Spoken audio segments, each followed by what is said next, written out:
বাংলাদেশের সরকারি চাকরিজীবীদের জন্য দারুণ সুখবর হচ্ছে মহার্ঘ ভাতা। প্রত্যেকটি ফেসবুক পেজ এবং পোস্টে আমরা দেখতে পাচ্ছি এই মহার্ঘ ভাতা জয়গান।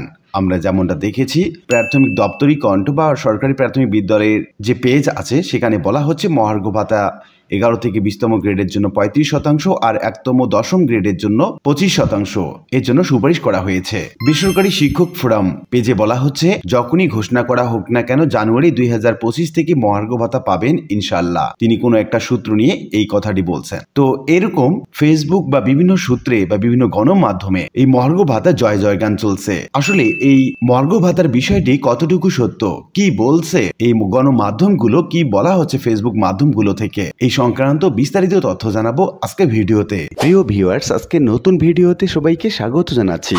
আপনি যদি আমার চ্যানেলে নতুন হয়ে থাকেন তাহলে এরকম গুরুত্বপূর্ণ ভিডিওর আপডেট পেতে চ্যানেলটি সাবস্ক্রাইব করে রাখুন। ভালো লাগলে লাইক কমেন্ট করুন আর সম্পূর্ণ ধারণা পেতে পুরো ভিডিওটি না টেনে দেখুন। তাহলে শুরু করা যাক। আমরা দেখতে পাচ্ছি বগুড়া জেলা প্রাথমিক শিক্ষার একটা পেজ, সেখানে আরেকটি পেজের সংবাদ পরিবেশন করা হচ্ছে প্রাথমিক শিক্ষা সংক্রান্ত সংবাদ এবং পরিপত্র। সেখানে বলা হচ্ছে মহার্ঘ ভাতা 11 থেকে 20তম গ্রেডের জন্য 35% আর 1 থেকে 10তম গ্রেডের জন্য 25% সুপারিশ করা হয়েছে।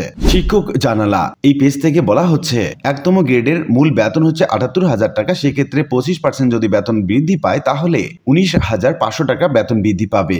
আর 20তম গ্রেডের মূল বেতন হচ্ছে 8,250 টাকা, সেখানে 35% যদি বেতন বৃদ্ধি পায় তাহলে তার বৃদ্ধি পাবে 2,887 টাকা, পার্থক্য 16,613 টাকা।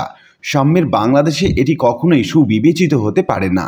আগামীর বাংলাদেশ সাম্যের বাংলাদেশ বিনির্মাণে বৈষম্য থাকতে পারবে না। 1:4 অনুপাতে মহার্ঘ ভাতা প্রদানের মাধ্যমে বৈষম্য নিরসন কাজ করুন। বাংলাদেশ বেসরকারি শিক্ষক ফোরাম এমন একটি পেজ থেকে মোহাম্মদ মোস্তফা কামাল তিনি পোস্ট করেছেন মহার্ঘ ভাতা জানুয়ারি থেকে প্রাপ্য হবেন চূড়ান্ত হওয়ার পথে। মহার্ঘ ভাতা 11 থেকে 20তম গ্রেডের জন্য 35% আর 1 থেকে 10তম গ্রেডের জন্য 25% সুপারিশ করা হয়েছে। প্রাথমিক শিক্ষক কণ্ঠ এখানেও ঠিক একই রকম সংবাদ পরিবেশন করা হচ্ছে।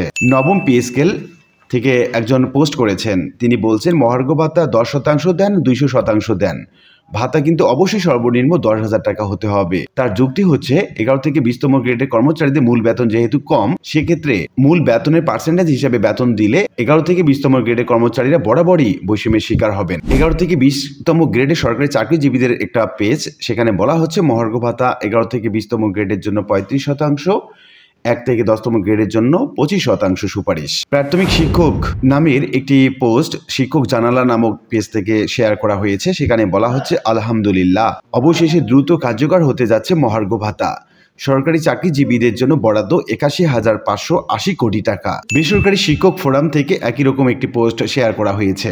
শিক্ষক জানালা পেজে মোহাম্মদ বাকি বিল্লাহ তিনি লিখছেন আলহামদুলিল্লাহ, মহার্ঘ ভাতা চূড়ান্ত হয়েছে। তো এভাবে আমরা দেখতে পাচ্ছি ফেসবুক বা বিভিন্ন মাধ্যমের পরতে পরতে এই মহার্ঘ ভাতা কার্যকরের বা সুপারিশের একটা নমুনা। এখন আপনাদের মনে প্রশ্ন হতে পারে এই ধরনের সংবাদগুলো কতটুকু অথেন্টিক, এটা আমরা কিভাবে বুঝবো? আপনাদের আমি একটু নিয়ে যাচ্ছি সংবাদগুলোতে, জাতীয় গণমাধ্যমগুলো কি বলছে আমরা সেখানে দেখছি। আপনি যদি আপনার মোবাইল বা পিসি থেকে গুগলে যান, গুগলে যাওয়ার পর যদি আপনি মহার্ঘ ভাতা দিয়ে সার্চ দেন এবং সেখানে আপনি নিউজ দিয়ে সার্চ দিবেন, সেখানে আপনি দেখতে পাবেন যে বাংলাদেশের কোনো পত্রিকায় সাম্প্রতিক বা এক সপ্তাহের মধ্যে কোনো পত্রিকায় এই মহার্ঘ ভাতা নিয়ে কোনো ধরনের পত্রিকা বা কোনো ধরনের সংবাদ ছাপানো হয়নি। আপনারা স্ক্রিনে দেখতে পাচ্ছেন বিভিন্ন রকম সংবাদগুলো, সেখানে মহার্ঘ ভাতা দিয়ে যদি আপনি সার্চ দেন তাহলে মহার্ঘ ভাতা নিয়ে কোনো সংবাদ এখনো প্রকাশ করা হয়নি। তার মানে এই মহার্ঘ ভাতার বিষয়টি একটি আনঅফিসিয়াল পোস্ট, যেখানে কর্মকর্তা বা কর্মচারীরা বিভিন্ন রকম মাধ্যমে জানতে পারেন যে মহার্ঘ ভাতার বিষয়টি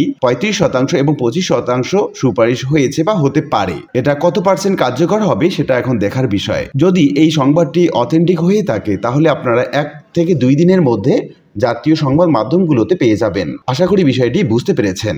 আর আজকের ভিডিওটি এ পর্যন্তই। আশা করি ভিডিওটি আপনাদের ভালো লেগেছে। ভিডিওটি ভালো লাগলে লাইক কমেন্ট করতে ভুলবেন না।